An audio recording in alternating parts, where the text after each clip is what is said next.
Next topic, exothermic and endothermic reactions. Exothermic and endothermic reactions.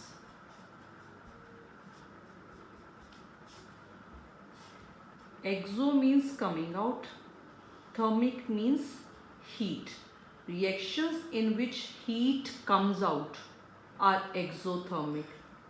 Endo matlab inside, thermic heat.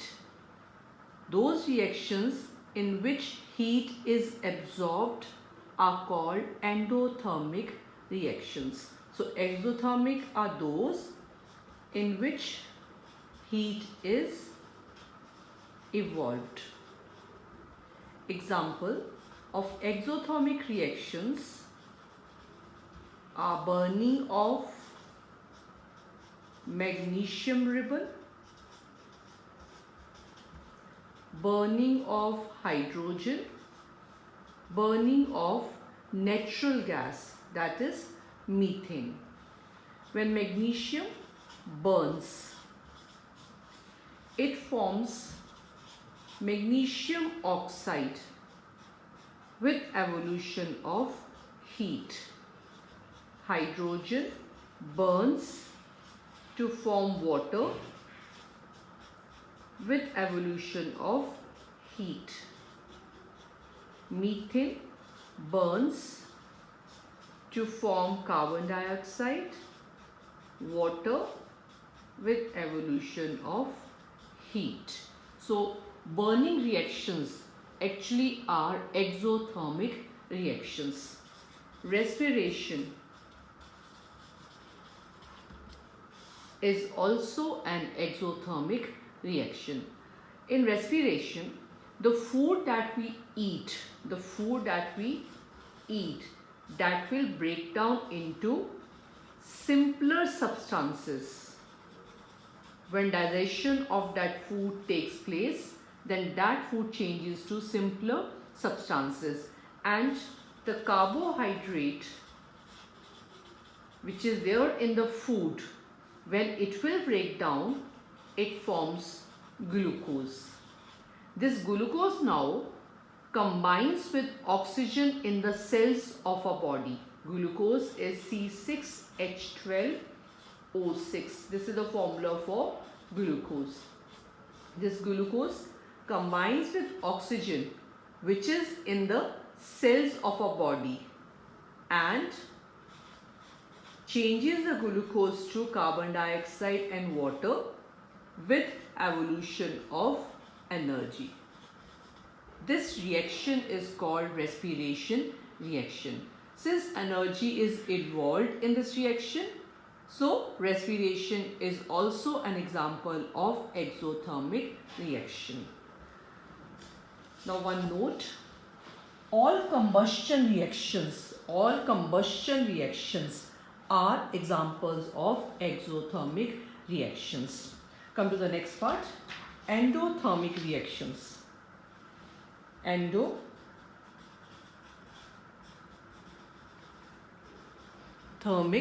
reactions.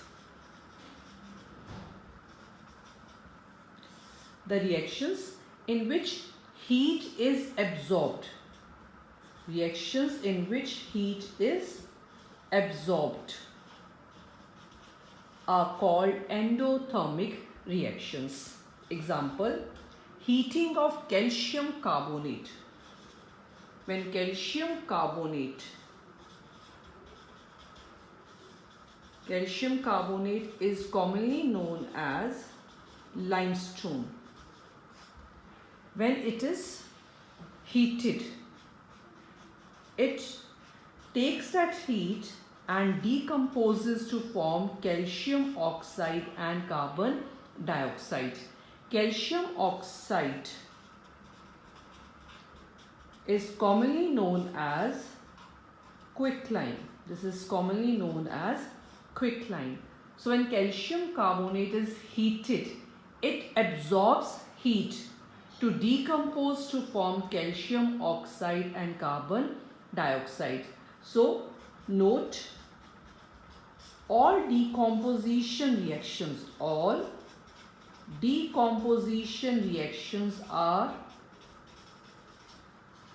examples of endothermic reactions.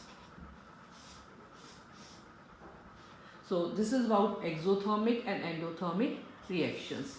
Next topic, balanced chemical equations. Balanced chemical equations.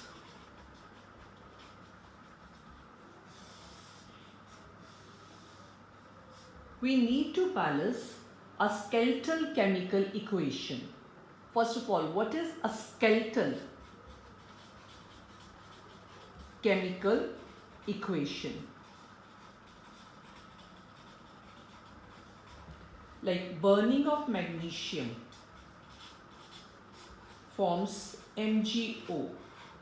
Now, if we see magnesium element on reactant side, how many atoms are here of magnesium? 1.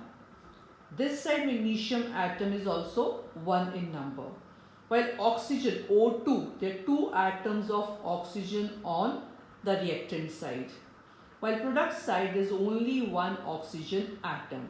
So oxygen atoms are not equal on both the sides.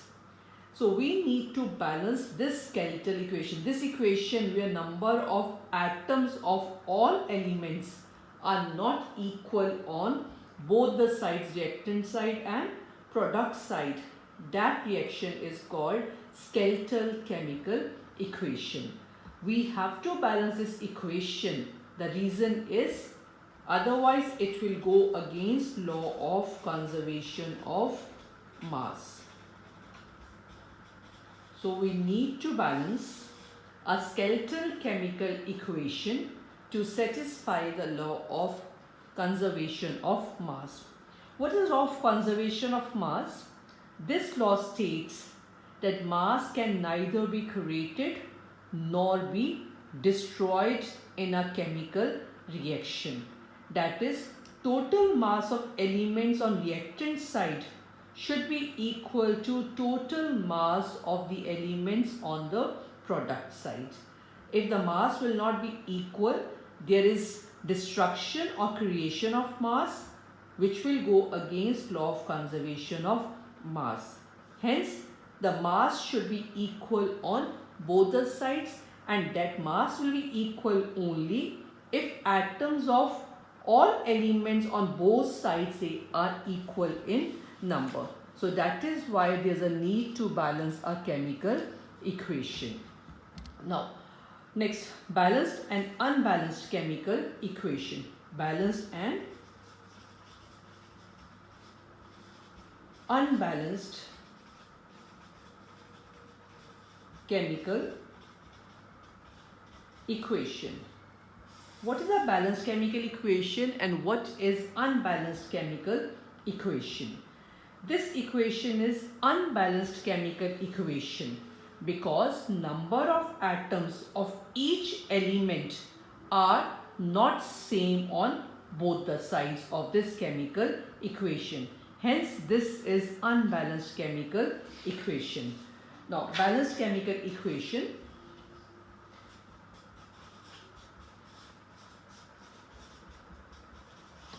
This is example of balanced chemical equation. Now, see in this equation, magnesium atoms are 2 on reactant side. This 2 magnesium atom this side. O2, 2 atoms of oxygen this side. Now here also oxygen atoms are 2 on this side. This 2 will multiply with all the elements which are there in this formula. So 2 magnesium atoms and 2 oxygen atoms are here. Since the number of atoms of all elements here are equal on both the sides, this is a balanced chemical equation. Next topic, steps to balance a chemical equation. How to balance a chemical equation. Step 1. First write the skeletal equation. For example, Fe plus H2O, Fe plus H2O gives Fe3O4 plus H2. This is skeletal chemical equation because number of atoms of these elements here on reactant and product side are not equal. Like elements, number of atoms of reactants,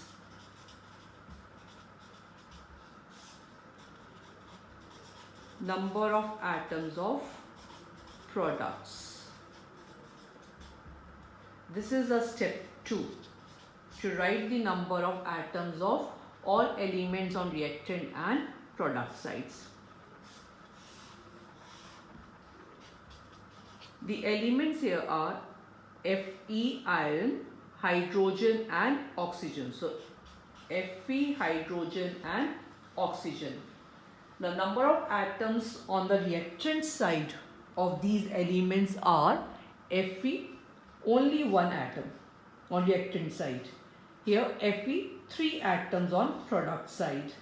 Hydrogen, 2 atoms on reactant side. Hydrogen, 2 atoms on product side.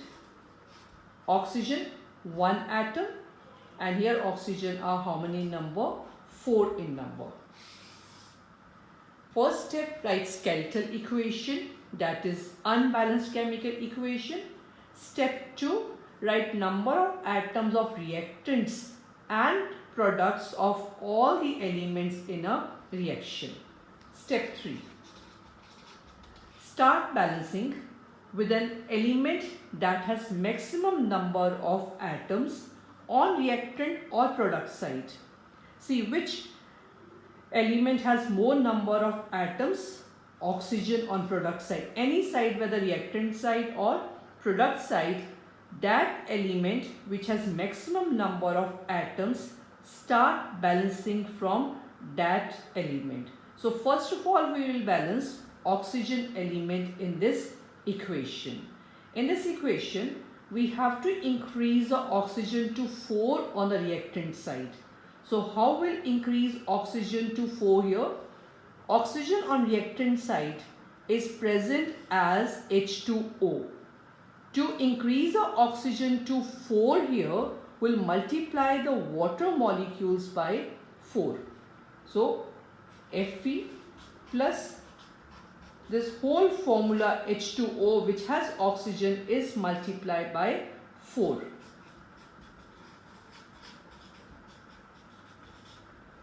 So now how many oxygen atoms are here? 4 oxygen atoms are this side and 4 oxygen atoms are this side. To equalize the number of atoms,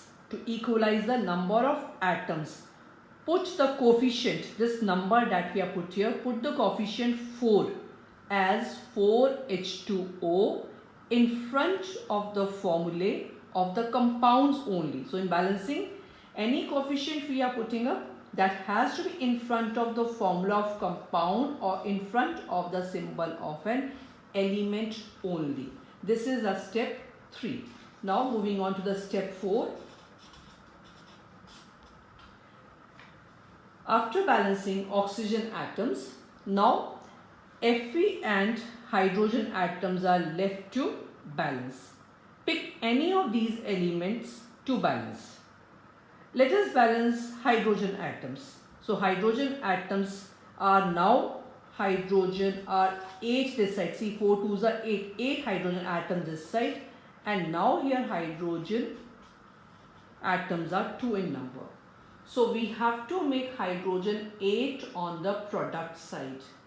For this, we'll multiply H2 formula which has hydrogen atoms by 4. This we multiply by 4. So it will be Fe plus 4H2O forming Fe3O4 plus 4H2.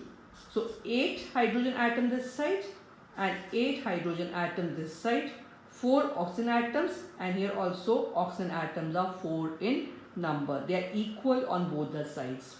Now third element left is Fe. Fe1 atom this side and this side Fe are 3 in number.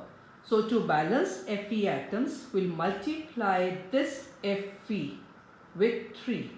Now see, Fe are 3 in number, hydrogen are 8, oxygen are 4 in number, and this side also oxygen atoms are 4 in number. This equation is a balanced chemical equation. Now one example to balance the chemical equation. Balance this equation, try it yourself. C6H6 plus O2 gives CO2 plus water. Balance this chemical equation. Our next topic is how to make an equation more informative. How we can make the chemical equations more informative, how they can be more informative. First thing is by mentioning the physical states of the substances involved. The physical states of substances involved, like if they are in solid state, liquid state, gaseous state, etc. If we mention these also along with the symbol and formulae of substances, that will give us extra information. So by mentioning physical states of the substances involved, like symbols, representation.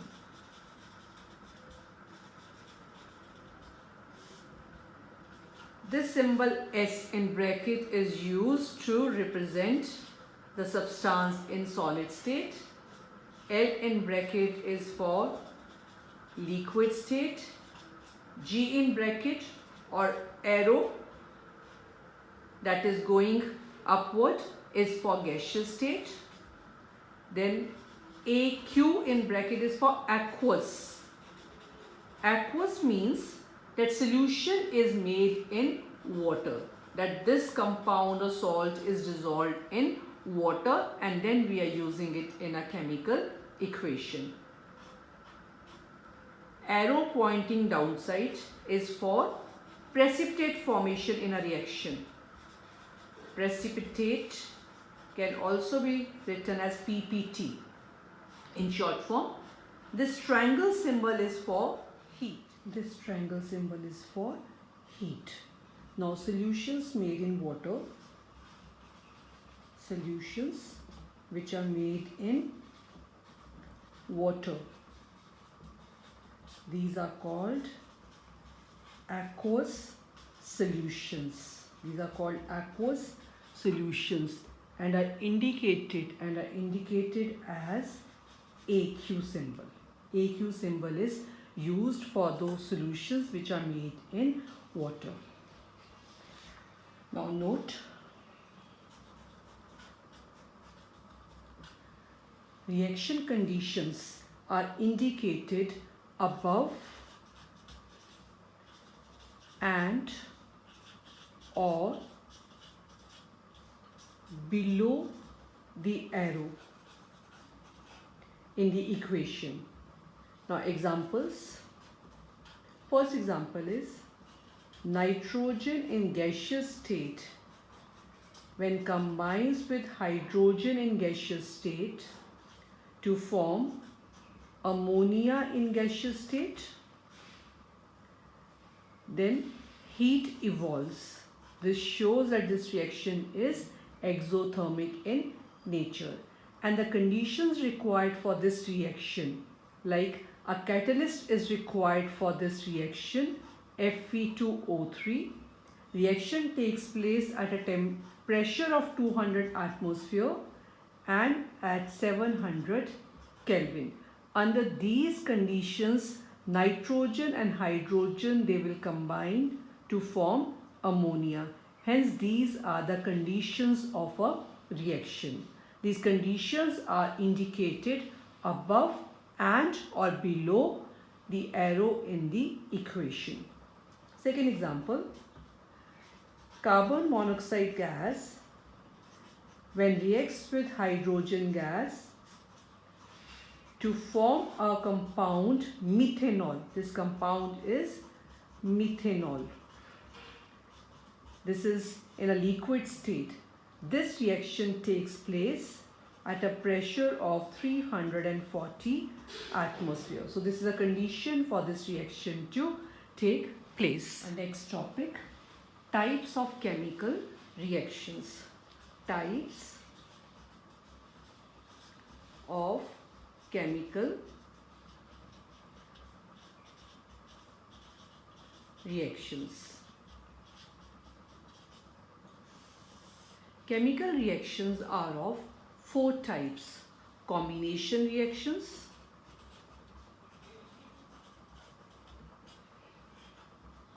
decomposition reactions,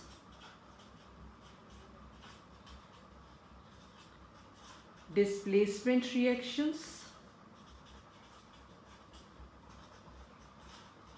double displacement reactions, and one more reaction is there, oxidation and reduction reactions, which are also called redox reactions. So this reaction we'll study separately. First we have combination reactions. Combination reactions. From the name only it's clear, the reactions in which 2 or more reactants combine together to form a single product is called a combination reaction. For example, A plus B combine to form C. When 2 or more reactants combine together to form a single product, that reaction is called a combination reaction. Here A and B are reactants that combine to form a single product C.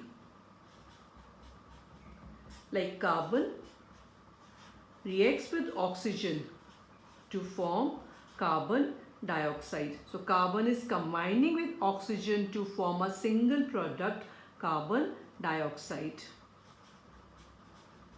Magnesium reacts with oxygen to form magnesium oxide.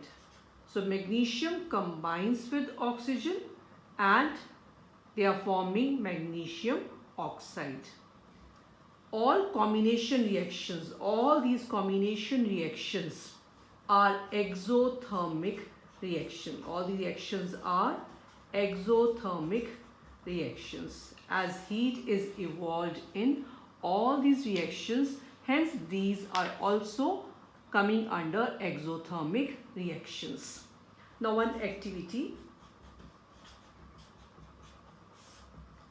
Reaction of calcium oxide and water. Reaction of calcium oxide and water. For this, take a small amount of calcium oxide in a beaker. In this beaker, we are taking some amount of calcium oxide and slowly we add water to this. So when slowly we are adding water to this, now touch this beaker and feel the change in temperature. So what we will observe in this activity, that is when calcium oxide is reacting with this water, a hissing sound is produced. That is because of large amount of heat comes out during this reaction. That means this reaction is an exothermic reaction. So what happens in this reaction is calcium oxide, which is commonly known as quicklime, reacts with water, and this formation of calcium hydroxide, which is commonly known as slaked lime, will form with evolution of heat. In this reaction, calcium oxide and water, they combine to form a single product, calcium hydroxide. Hence, it is a combination reaction.